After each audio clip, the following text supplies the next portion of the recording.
여러분, 늦은 밤이지만 갑작스럽게 질문 하나 드려도 될까요? 어젯밤 화장실에 가려고 몇 번이나 잠에서 깨셨나요? 만약 한밤중에 2번 이상 일어나셨다면 조금 집중해 주셔야겠습니다. 사실 그것은 여러분의 신장이 애타게 보내고 있는 위험 신호일지도 모르거든요. 도대체 왜 밤에 소변을 자주 보는 야간 빈뇨가 신장과 깊은 관련이 있는 걸까요? 건강한 신장은 소변을 꾹꾹 눌러 농축하는 놀라운 힘을 가지고 있습니다. 하지만 신장의 기능이 떨어지기 시작하면 이 농축하는 힘이 가장 먼저 약해집니다. 그 결과 농도가 묽은 소변이 아주 많은 양으로 만들어지게 되는 것이죠. 한밤중에 몇 번이고 화장실에 가기 위해 무거운 몸을 일으켜야 한다면 그것은 단순히 나이 탓이 아니라 신장이 여러분에게 보내는 간절한 경고 메시지입니다. 여기서 아주 충격적인 숫자 하나를 말씀드릴게요. 우리나라 성인 중 무려 460만 명 가까운 분들이 만성 신장 질환을 앓고 있습니다. 성인 9명 중 1명꼴이라는 정말 놀랍고도 무서운 비율이죠. 그런데 더 두려운 사실은 이분들 중 90% 이상이 자신의 신장에 병이 들었다는 사실조차 모른 채 살아가고 있다는 겁니다.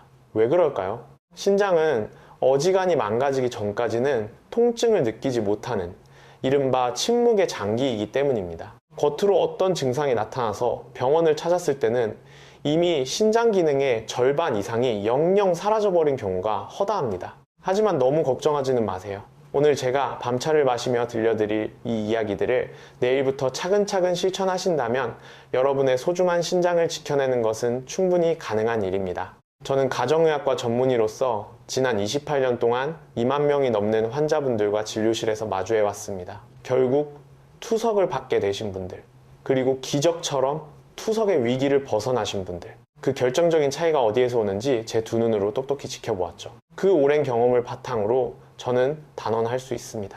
신장병은 조기에 발견하고 일상 속의 작은 생활 습관들을 다듬어 나간다면 병이 진행되는 속도를 극적으로 늦출 수 있습니다. 오늘 제가 준비한 이야기는 크게 3가지 주제로 나뉘어 있습니다. 첫 번째 이야기에서는 신장에 대한 아주 기본적인 지식과 우리가 절대 놓쳐서는 안 될 8가지 위험 신호를 짚어보겠습니다. 두 번째 이야기에서는 우리의 신장을 소리 없이 망가뜨리고 있는 의외의 음식과 마실거리들에 대해 속 시원히 털어놓을 겁니다. 그리고 마지막 3번째 이야기에서는 당장 내일 아침부터 실천할 수 있는 신장 재생 프로그램을 알려드리겠습니다. 특히 두 번째 이야기에서 다룰 내용들은 아마 많은 분들이 깜짝 놀라실 겁니다. 건강해지겠다고 매일 챙겨 먹던 바로 그 음식이 사실은 신장을 짓누르는 엄청난 짐이 되고 있었을지도 모르니까요. 또한 3번째 이야기의 끝부분에서는 제가 실제 진료실에서 환자분들과 함께 해보는 신장 나이 자가 진단법도 꼼꼼히 알려드릴 테니 끝까지 귀 기울여 주세요. 오늘 이 시간만 온전히 함께 해주신다면 남은 평생 여러분의 신장을 지키기 위해 진짜 필요한 것이 무엇인지 완벽하게 이해하시게 될 겁니다. 자, 그럼 여러분의 신장을 지키기 위한 따뜻하고 중요한 여정을 시작해 볼까요? 먼저 제 진료실을 찾으셨던 한 환자분의 이야기부터 들려드리고 싶네요. 이분의 사연은 저에게도 의사로서 평생 잊을 수 없는 깊은 울림을 남겼습니다. 78살의 김영자 어머님이셨는데 어느 날 따님의 부축을 받으며 몹시 지친 기색으로 병원 문을 들어서셨죠. 영자 어머님은 젊은 시절부터 유난히 건강을 챙기시던 분이었습니다. 매일 아침 오시면 어김없이 일어나 아침 방송을 보며 국민체조를 하셨고 식탁에는 늘 신선한 채소와 나물 반찬을 올리셨죠. 평생 술 한 모금 입에 대지 않으셨고 담배 연기조차 피하며 살아오셨습니다. 동네에서도 건강 모범생으로 소문이 자자했던 분이셨어요. 그런데 병원을 찾기 반년 전부터 어머님은 몸이 어딘가 심상치 않게 돌아가고 있다는 걸 느끼셨다고 합니다. 가장 먼저 찾아온 불청객은 다리의 부종이었습니다. 저녁만 되면 신발이 발을 옥죄듯 꽉 끼었고 양말을 벗어도 발목에 선명하게 파인 자국이 좀처럼 사라지지 않았습니다. 어머님은 그저 요즘 서서 집안일을 많이 해서 그러겠거니 하며 대수롭지 않게 넘기셨죠. 그 다음으로 나타난 증상이 바로 야간 빈뇨였습니다. 예전에는 자리에 누우면 아침 해가 뜰 때까지 단 한 번도 깨지 않고 숙면을 취하셨는데 어느 순간부터 밤에 3번, 4번씩 화장실을 들락거리게 된 겁니다. 나이가 드니 방광이 약해졌나 보다 라며 스스로를 다독이셨대요. 하지만 정말 견디기 힘들었던 결정적인 신호는 뚝 떨어져 버린 입맛이었습니다. 그렇게 좋아하시던 된장찌개와 무나물의 맛이 도통 느껴지지 않았고 입에 무엇을 넣어도 마치 모래를 씹는 것처럼 껄끄럽고 텁텁하기만 했다고 하셨습니다. 불과 석 달 만에 체중이 5kg이나 쑥 빠져버렸죠. 그제야 사태의 심각성을 느낀 따님이 어머님을 모시고 병원으로 달려온 것입니다. 혈액검사 결과는 참담했습니다. 신장 기능을 나타내는 크레아티닌 수치가 정상 기준치의 무려 3배를 훌쩍 넘어가 있었죠. 만성 신장질환 사기. 어머님의 신장 기능은 정상인의 15%에서 29% 수준까지 곤두박질 친 상태였습니다. 진료실 의자에 앉아 검사 결과를 들으시던 영자 어머님은 한동안 넋을 잃고 허공만 바라보셨습니다. 그리고는 쥐어짜듯 가느다란 목소리로 제게 이렇게 물으셨어요. 선생님, 도대체 왜 저한테 이런 일이 생긴 걸까요? 저는 평생 제 몸 하나는 끔찍이 아끼며 살아왔습니다. 고기도 거의 안 먹고 채소만 잔뜩 먹었고요. 짠 음식은 입에도 안 댔어요. 하루도 빠짐없이 운동도 했는데 도대체 왜 제 신장이 이렇게 망가져 버린 건가요? 어머님의 주름진 눈가에는 어느새 눈물이 그렁그렁 맺혀 있었습니다.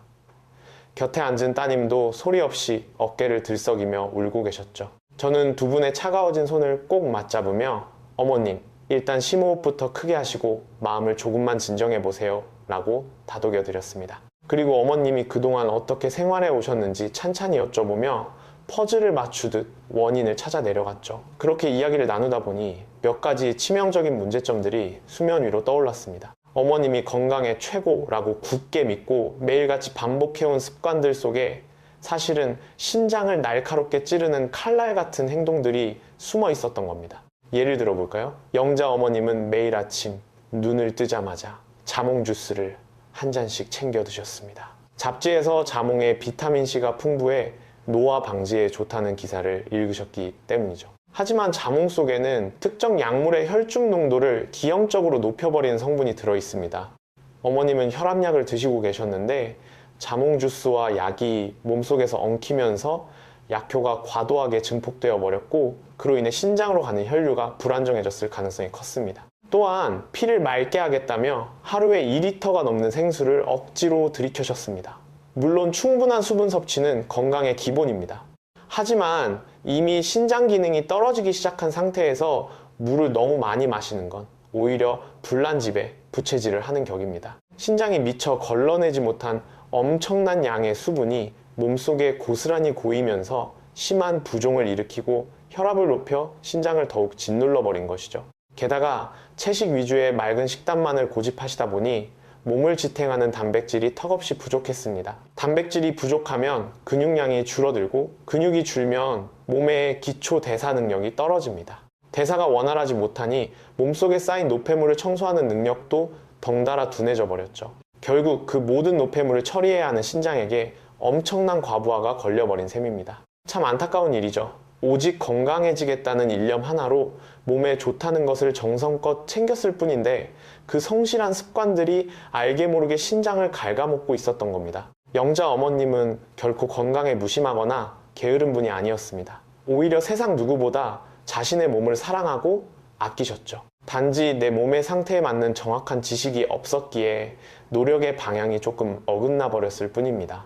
저는 영자 어머님의 눈물을 닦아드리며 가슴 깊이 다짐했습니다. 진료실이라는 좁은 공간을 넘어 더 많은 분들께 진짜 의학 지식을 쉽고 다정하게 전하는 것이 의사로서 제가 해야 할 진짜 소명이라고 말이죠.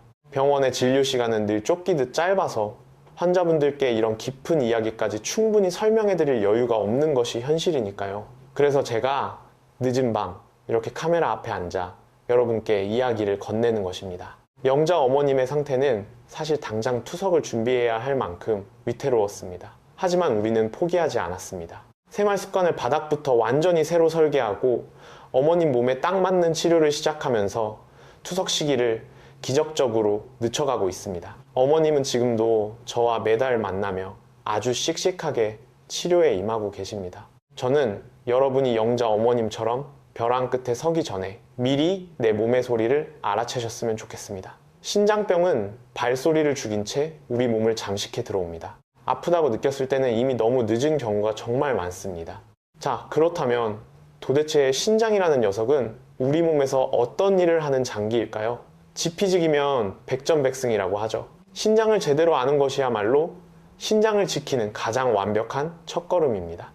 신장은 우리 몸등 쪽, 허리춤 양옆에 하나씩 사이좋게 자리 잡고 있습니다. 크기는 딱 성인의 꽉 쥔 주먹만 하고 모양은 강낭콩을 쏙 빼닮았죠. 이렇게 작고 귀엽게 생긴 장기지만 사실 우리 몸에서 가장 잠시도 쉬지 않고 일하는 최고의 일벌레 중 하나입니다. 신장의 역할을 우리 일상에 빗대어 설명하자면 거대한 최첨단 정수장과도 같습니다. 여러분의 집 주방으로 콸콸 쏟아지는 맑은 수돗물은 정수장에서 온갖 불순물을 거르고 또 거르는 복잡한 과정을 거쳐 완성된 것입니다. 신장도 마찬가지입니다. 우리 몸을 돌고 온 탁한 혈액을 쉴 새 없이 걸러내어 다시 맑고 깨끗한 상태로 만들어 몸속으로 돌려보내는 역할을 하죠. 하루 동안 이 작은 신장을 통과하며 걸러지는 혈액의 양이 과연 얼마나 될까요? 놀라지 마세요. 무려 하루 180리터에 달합니다. 감이 잘 안 오시나요? 우리가 매일 들어가는 큼지막한 욕조를 가득 채우고도 남는 엄청난 양입니다. 심장에서 뿜어져 나오는 전체 혈액의 약 4분의 1이 오직 신장으로 쏟아져 들어가는 셈이죠. 신장 내부를 현미경으로 들여다보면 사구체라고 불리는 아주 경이로운 미세 필터가 존재합니다. 사구체는 머리카락보다 훨씬 얇은 모세혈관들이 마치 털실 뭉치처럼 둥글게 엉켜있는 구조를 띠고 있어요. 신장 한쪽에 약 100만 개, 양쪽을 합치면 무려 200만 개에 달하는 이 초미세 필터들이 빽빽하게 들어차 있습니다. 이 200만 개의 필터들이 단 1초의 휴식도 없이 쿵쾅거리는 심장박동에 맞춰 혈액을 걸러내고 있는 겁니다. 이 필터를 통해 1차로 걸러진 액체를 우리는 원료라고 부르는데 하루에 만들어지는 양이 앞서 말씀드린 대로 약 180리터입니다. 그런데 가만히 생각해 보세요. 우리가 하루에 몸 밖으로 배출하는 소변의 양은 기껏해야 1리터에서 2리터 남짓입니다. 그럼 나머지 178리터의 액체는 대체 어디로 증발해 버린 걸까요? 정답은 바로 재흡수입니다. 원료가 신장 내부의 미세한 관들을 통과하는 동안 우리 몸은 기가 막히게 똑똑한 선택을 합니다. 몸에 꼭 필요한 수분, 포도당, 아미노산 같은 영양분들은 스펀지가 물을 빨아들이듯 다시 혈액 속으로 거두어 들이죠. 그리고 몸에 쌓이면 독이 되는 찌꺼기와 노폐물들만 엑기스처럼 꽉꽉 뭉쳐 방광으로 내려보내는데 그것이 바로 우리가 누는 소변입니다. 버릴 것은 버리고 쓸 것은 완벽하게 되찾아오는 세상에서 가장 완벽한 재활용 공장이 바로 여러분의 허리춤에서 돌아가고 있는 것입니다. 하지만 신장의 위대함은 단순히 노폐물을 버리는 데서 끝나지 않습니다. 신장은 우리가 상상하는 것 이상으로 다재다능한 지휘자입니다. 첫 번째로 우리 몸의 수분량을 칼같이 조절합니다. 땀을 많이 흘려 몸에 수분이 부족해지면 소변량을 확 줄여 물을 아끼고 물을 많이 마시면 소변량을 늘려 넘치는 물을 빼냅니다. 이 정밀한 조절 능력이 없다면 우리 몸은 금세 바짝 마르거나 물풍선처럼 퉁퉁 부어버릴 겁니다. 두 번째는 전해질의 균형을 맞추는 일입니다.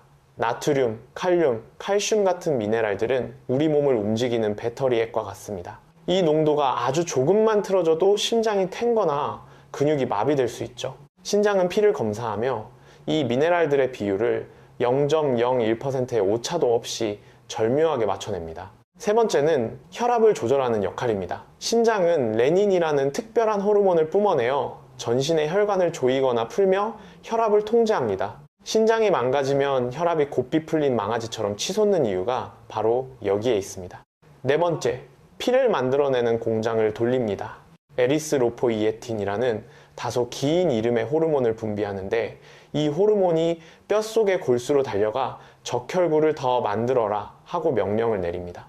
신장병 환자분들이 늘 얼굴이 창백하고 빈혈에 시달리는 건 바로 이 호르몬이 끊겨서 피가 만들어지지 않기 때문입니다. 다섯 번째, 뼈를 튼튼하게 하는 비타민 D를 깨웁니다. 우리가 햇빛을 보거나 영양제로 비타민 D를 먹어도 신장이 그것을 활성형으로 변환시켜주지 않으면 몸에서는 무용지물입니다. 신장이 망가지면 뼈가 푸석푸석해지고 쉽게 부러지는 이유가 이것입니다.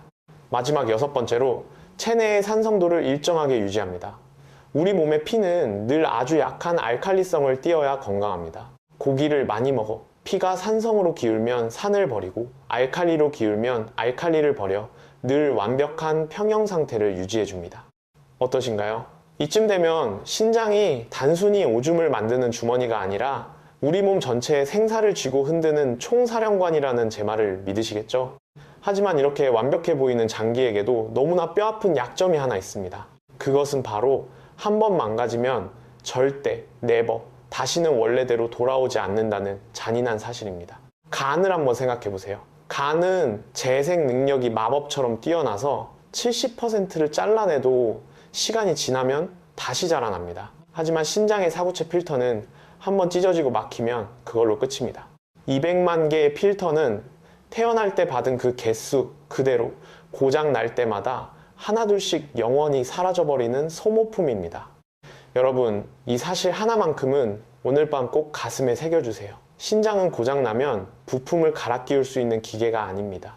잃어버리면 끝인 대체 불가능한 보물입니다. 그렇기 때문에 망가지기 전에 한 개의 필터라도 더 살아있을 때 지켜내는 것이 세상 그 무엇보다 중요합니다. 그렇다면 이렇게 소중한 신장이 도대체 왜 상처를 입고 망가지는 걸까요?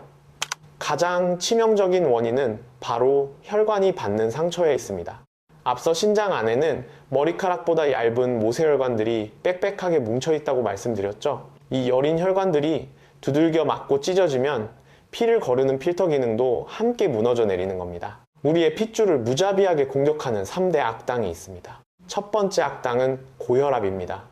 혈압이 높다는 건 피가 혈관벽을 거칠게 때리며 흘러간다는 뜻입니다. 낡은 고무호스에 수압을 최대로 높여 물을 튼다고 상상해 보세요. 호스는 팽창하다 못해 결국 딱딱하게 굳고 갈라지겠죠. 수십 년간 높은 압력에 시달린 신장의 미세 혈관들은 멍이 들고 굳어버리며 서서히 숨을 거둡니다. 두 번째 악당은 고혈당, 바로 당뇨입니다. 피 속에 당분이 너무 많으면 피가 끈적끈적한 꿀물처럼 변합니다. 설탕물을 바닥에 흘린 채 오래 방치하면 찐득하게 굳어버리며 때가 타는 것을 보셨을 겁니다.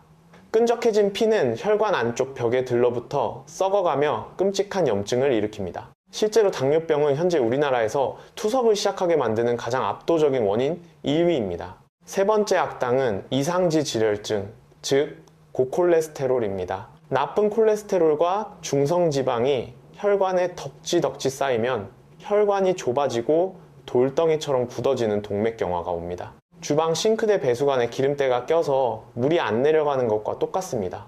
피가 제대로 돌지 못하니 신장은 숨이 막히고 굶주리게 되어 결국 쪼그라들고 맙니다. 고혈압, 고혈당, 고콜레스테롤. 우리는 이 녀석들을 신장을 망치는 3대 위험 요인이라 부릅니다. 그런데 가만히 생각해보면 이 세 가지는 모두 우리가 매일 먹고 마시고 움직이는 생활 습관과 너무나도 깊이 닿아 있습니다. 뒤집어 말하면 네, 맞습니다. 우리의 매일매일의 습관을 조금만 다듬어도 신장을 튼튼하게 지켜낼 수 있다는 희망찬 뜻이기도 하죠. 자, 여기서 여러분이 절대 결코 놓쳐서는 안 될 신장이 보내는 8가지 구조 요청을 알려드리겠습니다. 지금부터 제가 말씀드리는 증상 중 단 하나라도 내 이야기 같다면 미루지 마시고 꼭 가까운 병원을 찾아가 보셔야 합니다. 첫 번째, 가장 먼저 나타나는 야간 빈뇨입니다. 오늘 영상 맨 처음에도 여쭤봤죠. 잠자리에 든 후 화장실에 가려고 2번 이상 깬다면 경고등이 켜진 겁니다. 신장이 소변을 진하게 뭉치는 능력을 잃어버려서 묽은 소변이 밤새도록 콸콸 만들어지고 있다는 증거니까요.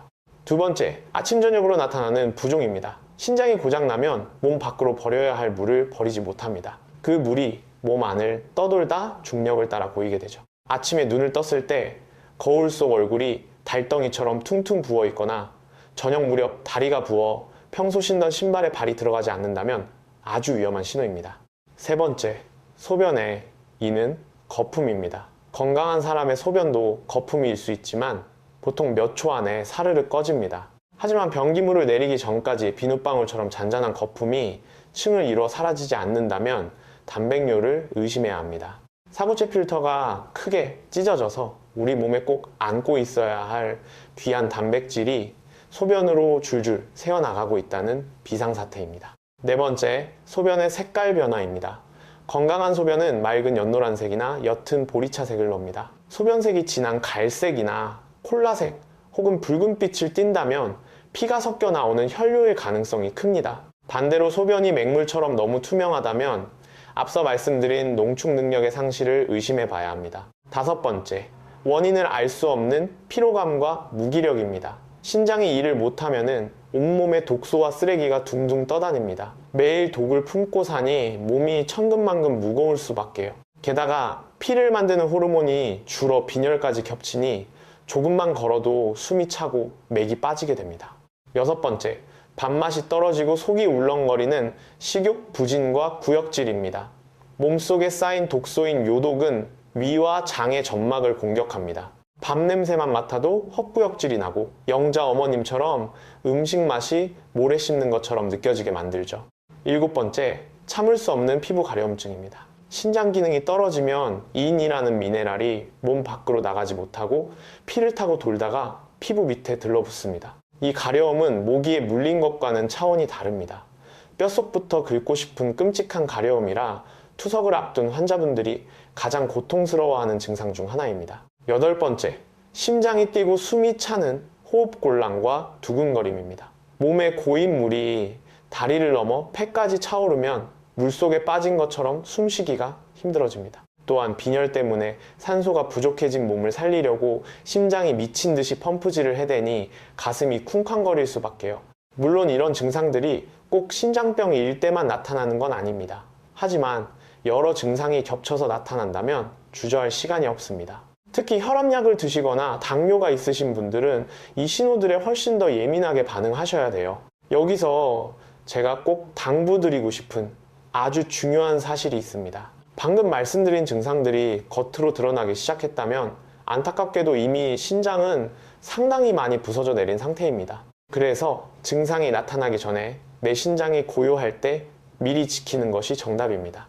1년에 한 번 건강검진을 절대 거르지 마세요. 피 검사 결과지에서 크레아티닌 수치와 신사부체 역과율 eGFR 이라는 항목 딱 두 가지만 확인하셔도 내 신장이 얼마나 튼튼한지 정확히 알 수 있습니다. 자, 첫 번째 수업을 가볍게 정리해 볼까요? 신장은 매일 180리터의 피를 맑게 걸러내는 우리 몸의 생명 정수장입니다. 피를 거르는 것 외에도 수분, 혈압, 미네랄 조절부터 조혈 작용까지 도맡아 하는 마스터 장기죠. 하지만 한 번 망가지면 절대 재생되지 않으니 예방만이 살 길입니다. 야간 빈뇨, 붓기, 거품뇨 같은 증상이 보인다면 내일 당장 병원 문을 두드리셔야 합니다. 이제 따뜻한 차 한 모금 드시고 두 번째 이야기로 넘어가 보겠습니다. 이번에는 여러분이 건강해지려고 매일 먹고 마셨던 것들 중에 의외로 신장의 목을 조르고 있는 무서운 음식들에 대해 낱낱이 파헤쳐 볼 겁니다. 제 진료실을 찾으셨던 68살의 이민수 아버님 이야기를 꺼내야겠군요. 민수 아버님은 스스로를 건강 전도사라 부를 만큼 건강 지식에 해박하고 열정이 넘치는 분이셨습니다. 아침 건강 프로그램은 단 한 번도 놓친 적이 없었고 매달 건강 잡지를 정기 구독하며 스크랩까지 하셨죠. 아버님의 하루는 남달랐습니다. 아침에 눈을 번쩍 뜨자마자 냉장고로 달려가 차가운 생수 한 컵을 벌컥벌컥 원샷하며 하루를 시작하셨어요. 텔레비전에서 장을 깨우는 최고의 비법이라고 들으셨거든요. 그 다음엔 몸에 독소를 빼주겠다며 쌉싸름한 녹즙을 커다란 잔에 가득 따라 쭉 들이키셨습니다. 아침 식사는 늘 거친 현미밥에 나토, 그리고 소금기를 쫙 뺀 무염 견과류를 한 줌 듬뿍 챙겨 드셨죠. 낮 동안에도 아버님의 손에는 늘 2리터짜리 커다란 생수통이 들려 있었습니다. 물을 많이 마셔야 피가 맑아진다는 굳은 믿음으로 시간마다 알람을 맞춰두고 물을 들이켜셨죠. 간식으로는 칼륨이 풍부하다는 바나나를 하루 2개씩 꼭 챙겨 드셨고 토마토 주스도 500ml씩 빼놓지 않았습니다. 저녁 식사를 마친 후에는 항산화에 좋다며 혀가 떨릴 정도로 진하게 우려낸 가루 녹차를 3잔씩 음미하는 것이 아버님만의 신성한 일과였습니다. 아버님은 자신의 이런 철저한 생활 습관에 엄청난 자부심을 가지고 계셨습니다. 선생님, 저처럼 몸 관리 철저하게 하는 사람 있으면 나와 보라고 하세요. 저는 평생 큰 병 한 번 안 걸릴 자신이 있습니다. 라고 큰 소리 치시곤 했죠. 그런데 어느 날 건강검진 결과지를 들고 제 진료실을 찾은 아버님의 얼굴은 하얗게 질려 있었습니다. 신장 기능이 뚝 떨어져 정밀 검사가 필요하다는 새빨간 도장이 찍혀 있었거든요. 아버님은 도저히 믿을 수 없다는 듯 억울함을 토로하셨습니다. 선생님, 세상에 저만큼 먹는 거 조심하고 건강 챙기는 놈이 어디 있습니까? 술, 담배도 안 하는데 신장이 망가지다니요. 검사 기계가 고장난 거 아닙니까? 아버님의 억울함 충분히 이해합니다. 하지만 아버님의 그 완벽해 보이던 하루 일과를 하나하나 현미경 들여다보듯 뜯어보니 소름 돋게도 신장을 망가뜨리는 지뢰들이 곳곳에 숨어 있었습니다. 우선 아침에 눈을 뜨자마자 차가운 물을 벌컥벌컥 들이켜는 습관부터 볼까요? 우리가 자는 동안 몸은 땀과 호흡으로 수분을 잃어버려 아침이면 피가 끈적끈적한 상태가 됩니다. 이렇게 바짝 마른 몸에 갑자기 얼음장 같은 찬물이 폭포수처럼 쏟아져 들어오면 어떻게 될까요? 우리 몸의 교감신경이 깜짝 놀라 비명을 지릅니다. 순간적으로 온몸의 혈관이 바짝 쪼그라들면서 혈압이 로켓처럼 솟구치죠. 이 엄청난 압력은 신장의 얇고 여린 모세혈관들을 무자비하게 때려 상처를 냅니다. 녹즙을 매일 한 사발씩 드신 것도 치명적이었습니다. 진한 녹즙에는 칼륨이라는 미네랄이 어마어마하게 농축되어 있습니다. 건강한 사람에게 칼륨은 나트륨을 배출해주는 고마운 성분이죠. 하지만 신장 기능이 떨어지기 시작한 사람에게 칼륨은 독약이나 다름없습니다. 고장난 신장은 칼륨을 소변으로 빼내지 못합니다. 피 속에 칼륨이 과도하게 쌓이는 고칼륨 혈증이 오면 심장 근육의 전기가 잘못 흘러 끔찍한 부정맥이 오고 심하면 그 자리에서 심장이 바서버리는 돌연사로 이어질 수 있습니다. 바나나와 토마토 주스도 마찬가지 이유로 아버님의 목을 조르고 있었습니다. 바나나는 과일 중에서도 칼륨의 제왕입니다. 중간 크기 바나나 한 개에 무려 400mg의 칼륨이 들어있죠. 하루 2개면 벌써 800mg입니다. 여기에 토마토 주스 500ml에도 500mg의 칼륨이 들어있으니 녹즙까지 합치면 아버님은 매일 신장이 도저히 감당할 수 없는 엄청난 양의 칼륨 폭탄을 몸속에 쏟아붓고 계셨던 겁니다. 건강을 위해 챙겨 드신 무염 견과류는 또 어땠을까요? 견과류가 좋은 지방과 단백질 덩어리인 건 맞습니다. 하지만 견과류에는 인이라는 미네랄이 아주 빽빽하게 들어차 있습니다. 신장이 약해져 인을 밖으로 내보내지 못하면 피 속에 쌓인 인은 뼈에 있는 칼슘을 억지로 녹여서 끄집어냅니다. 뼈는 스펀지처럼 구멍이 숭숭 뚫려 약해지고 피 속으로 쏟아져 나온 칼슘은 혈관 벽에 달라붙어 시멘트처럼 혈관을 굳게 만듭니다. 결국 심장병과 뇌졸중에 방아쇠를 당기는 꼴이 되죠. 물을 하루 2리터 이상 억지로 마신 것도 뼈아픈 실수였습니다. 앞서 영자 어머님 사례에서도 말씀드렸죠. 배수구가 꽉 막힌 싱크대에 계속 물을 틀어놓으면 어떻게 될까요? 물이 넘쳐 흐르듯 우리 몸도 퉁퉁 붓고 혈압이 터질 듯이 올라갑니다. 신장이 처리할 수 있는 능력 밖의 물은 그저 독이 될 뿐입니다. 마지막으로 저녁마다 즐기시던 진한 가루 녹차. 녹차에는 카페인과 수산이라는 성분이 들어있습니다. 카페인은 이뇨작용을 일으켜 억지로 소변을 쥐어짜내게 만들어 오히려 몸을 바짝 말려버립니다. 게다가 수산 성분은 몸속의 칼슘과 찰싹 달라붙어 날카로운 돌멩이를 만드는데 이것이 그 끔찍한 고통을 유발하는 신장결석의 원인이 됩니다. 제 설명을 찬찬히 듣고 난 민수 아버님은 망연자실한 표정으로 털썩 주저앉으셨습니다. 선생님, 제가 매일 하던 것들 전부 텔레비전에서 의사들이 나와서 당장 하라고 수명 길어지는 비법이라고 떠들던 것들입니다. 그게 제 신장을 찌르는 비수일 줄은 꿈에도 몰랐습니다. 아버님 말씀이 맞습니다. 요즘 텔레비전이나 유튜브를 틀면 온갖 건강 정보들이 홍수처럼 쏟아지죠. 하지만 꼭 명심하셔야 할 것이 있습니다. 그 정보들은 아무 병이 없는 완벽하게 건강한 사람을 기준으로 한 이야기들입니다. 이미 신장이 지치고 병들기 시작한 분들에게는 독화살이 되어 돌아올 수 있습니다. 그리고 아무리 좋은 것이라도 지나치면 모자란만 못합니다. 과유불급의 지혜가 가장 절실하게 필요한 곳이 바로 신장입니다. 자, 그럼 우리 신장을 괴롭히는 음식들에 대해 조금 더 깊이 파고들어 볼까요? 가장 먼저 경계해야 할 것은 역시 칼륨이 듬뿍 든 녀석들입니다.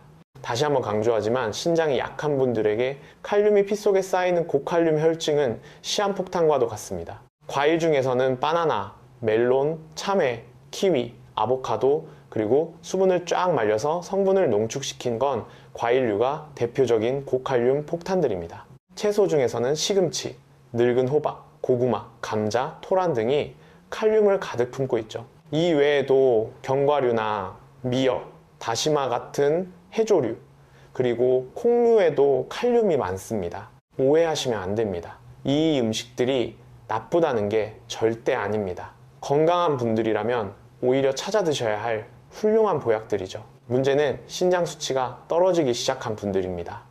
이때는 반드시 주치의 선생님과 상의해서 내 신장이 견딜 수 있는 양을 정확히 정하셔야 합니다. 한 가지 다행스러운 꿀팁을 드릴게요. 칼륨은 물에 아주 잘 녹아내리는 성질이 있습니다. 그래서 채소를 드실 때는 날것으로 드시지 말고 잘게 썰어서 미지근한 물에 2시간 정도 담가 두거나 끓는 물에 푹 데친 후 그 물을 쫙 버려주세요. 이렇게만 해도 칼륨의 절반 가까이를 날려버릴 수 있습니다. 이 작은 조리법 하나가 여러분이 좋아하는 채소를 안전하게 드실 수 있는 방패가 되어줄 겁니다. 두 번째로 조심해야 할 것은 인이 많이 든 음식입니다. 아까 뼈를 녹이고 혈관을 돌처럼 굳게 만든다고 했던 그 무서운 미네랄이죠. 이는 보통 훌륭한 단백질 식품들과 짝꿍을 이루고 있습니다. 소고기, 돼지고기, 생선, 우유, 치즈, 계란, 콩 등에 고루 들어있죠. 단백질을 아예 안 먹을 수는 없으니 살코기 위주로 적당량만 드시는 지혜가 필요합니다. 그런데 진짜 무서운 적은 따로 있습니다. 바로 햄, 소시지, 어묵, 라면, 콜라 같은 가공식품 속에 숨어있는 인입니다. 식품 공장에서는요, 음식을 오래 보관하고 쫄깃하게 만들기 위해 화학적으로 만든 인산염을 잔뜩 집어넣습니다. 천연식품에 들어있는 인은 우리 몸에 들어와도 절반 정도만 흡수되지만 가공식품에 들어간 인은 무려 90% 이상이 피 속으로 무자비하게 뚫고 들어옵니다. 똑같은 양의 인을 먹어도 가공식품으로 먹으면 몸이 받는 타격이 훨씬 크다는 뜻입니다. 신장을 아끼신다면 당장 냉장고에서 가공식품을 치우고 신선한 식재료로 직접 요리해 드셔야 합니다. 세 번째는 만병의 근원, 소금입니다. 너무 뻔한 이야기 같지만 소금만큼 신장을 확실하게 망가뜨리는 것도 없습니다. 짜게 먹으면 물을 들이켜게 되고 혈액의 양이 팽창하면서 혈압이 치솟습니다. 그 치솟은 혈압이 신장의 미세 혈관들을 터뜨려 버리는 거죠. 우리나라 사람들은 하루 평균 소금을 10g 정도 먹습니다. 하지만 신장을 지키려면 하루 6g, 즉 지금 드시는 양을 반토막으로 확 줄이셔야 합니다. 소금을 줄이는 게 말처럼 쉽지는 않죠. 팁을 드릴게요. 요리하실 때 멸치나 다시마, 표고버섯으로 육수를 아주 푹 우려내보세요. 감칠맛이 폭발하면 소금을 덜 넣어도 뇌는 맛있다고 착각합니다. 식초의 새콤한 맛이나 레몬즙, 후추, 마늘, 생강, 깻잎 같은 향신료를 듬뿍 활용하는 것도 짠맛에 대한 갈증을 달래주는 훌륭한 속임수입니다. 네 번째는 설탕, 당분입니다. 단 것을 많이 먹어 혈당이 오르면 혈관에 염증이 생기고 당뇨병이 찾아옵니다. 당뇨는 신장을 망가뜨리는 1등 공신이라고 말씀드렸죠. 특히 시원한 콜라나 사이다, 달콤한 과일 주스 같은 액상과당은 최악입니다. 500ml 콜라 한 병에는 무려 55g, 각설탕으로 치면 14개 분량의 설탕이 들어있습니다. 100% 생과일 주스라고 안심하지 마세요. 과일을 즙으로 짜내면 식이섬유는 사라지고 과당만 폭탄처럼 남아 혈당을 미친 듯이 끌어올립니다. 목이 마르실 땐 단 음료 대신 물이나 차를 드시는 게 정답입니다. 그렇다면 신장에 부담을 주지 않고 부드럽게 쓰다듬어주는 착한 마실거리에는 어떤 것들이 있을까요? 가장 완벽한 음료는 단연코 미지근한 맹물입니다. 신장에 아무런 자극 없이 가장 순수하게 수분을 채워주죠. 단, 마시는 방법이 생명입니다. 민수 아버님처럼 한 번에 벌컥벌컥 드시지 말고 한 모금씩 입에 머금었다가 천천히 목을 축이듯 하루 종일 나누어 드셔야 합니다.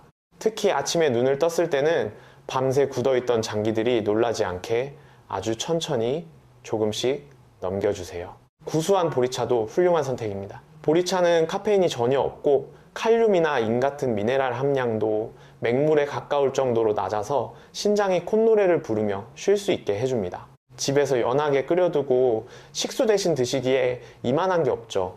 루이보스티도 강력히 추천합니다. 남아프리카 공화국에서 온 이 붉은색 허브티 역시 카페인이 0%입니다.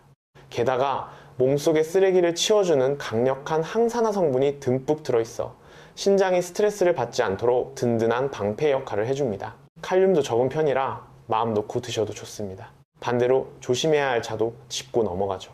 우리가 흔히 마시는 녹차나 우롱차, 홍차에는 카페인이 제법 많아 억지로 소변을 빼내 신장을 지치게 만듭니다. 특히 가루로 타먹는 말차 종류는 칼륨이 농축되어 있으니 신장이 약하신 분들은 피하시는 게 상책입니다. 이야기가 길었죠? 다시 민수 아버님 이야기로 돌아가 보겠습니다. 제 쓴소리를 들으신 아버님은 그날부터 생활 습관을 180도 완전히 뜯어 고치셨습니다. 아침에 일어나자마자 찬물을 원샷하던 습관을 버리고 미지근한 물을 천천히 한 모금씩 음미하며 드시기 시작했죠. 그렇게 맹신하던 녹즙은 과감하게 양을 반으로 줄이고 일주일에 2번만 드셨습니다. 바나나는 하루 반 개만 작은 녀석으로 골라 드셨고 토마토 주스도 끈타시피 하셨죠. 견과류는 딱 하루 서너 알만 입가심으로 드셨습니다. 물 마시는 양도 저와 상의해서 아버님 신장이 감당할 수 있는 하루 1리터 남짓으로 딱 정해두고 저녁 식후에 마시던 진한 가루 녹차는 구수한 루이보스티로 바꾸셨습니다. 그렇게 6개월이 흐른 뒤 다시 뵌 아버님의 표정은 몰라보게 밝아져 있었습니다. 검사 결과 피 속에 위험하게 차올랐던 칼륨과 인수치가 거짓말처럼 정상으로 뚝 떨어졌고 절벽을 향해 달려가던 신장 기능 수치도 브레이크가 걸린 듯 딱 멈춰섰습니다. 아버님은 안도의 한숨을 내쉬며 제 두 손을 꽉 잡으셨습니다. 선생님, 텔레비전에서 떠드는 남의 건강법을 무작정 따라할 게 아니라 제 몸의 소리를 먼저 들었어야 했습니다. 이제야 진짜 건강해지는 법을 깨달았네요. 앞으로는 꼭 선생님과 의논하면서 제 몸에 딱 맞는 관리를 해나가겠습니다. 여러분, 민수 아버님처럼 정확한 지식을 무기로 삼고 일상을 바꿔나간다면 아무리 무서운 신장병이라도 충분히 맞서 싸울 수 있습니다. 핵심은 내 신장이 지금 어느 정도의 힘을 가지고 있는지 정확히 알고 그 힘에 맞춰 식단을 조절하는 겁니다. 그러니 정기적으로 피검사를 하시고 헷갈리는 게 있다면 언제든 주치의 선생님의 옷자락을 붙잡고 물어보세요. 자, 2번째 수업을 마칠 시간입니다. 오늘 우리는 칼륨, 인, 소금, 설탕이라는 4명의 악당이 어떻게 신장을 괴롭히는지 샅샅이 파헤쳤습니다. 아무리 몸에 좋은 명약이라도 내 신장이 감당하지 못하면 독약이 될 수 있다는 사실 잊지 않으셨죠?